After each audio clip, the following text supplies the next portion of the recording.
lagi paskwela ko sa Ateneo. Nanikakot sila, nagabaliga sila isda sa palengke para mapaskwela ko nila. Karon, muna po support kayo kay Senator Marcoleta kay ginasupport siya ni PRRD. Tama? Sa una pa, dili siya sikat. Nag-volunteer good ko na mo support sa iya kay si PRRD. Always ginagaingon, howard si Congressman Marcoleta. Tagaan na itong chance si Congressman Marcoleta. Itong first year na dagan, ni-atras siya kay layo kay siya sa survey. Wala po ni Korta, mga na siya. Makadaog ba kaya ko? Nakay chance, na makadaog ko.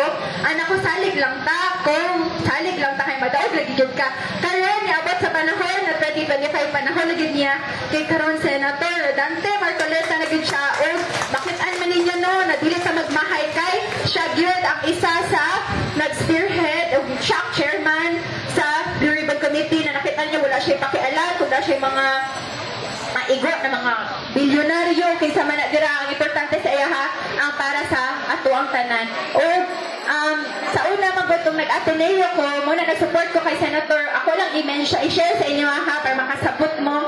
Ato manggong Ateneo ko kabatch may hibaste. Karon ako'y singer, nagbanda-banda man mi. Ako'y singer, mga bata pa mi. Nya, kanagit sa bubalay, mga pital din na siya dira kay sudoon ko niya kay mag-practice na ta na.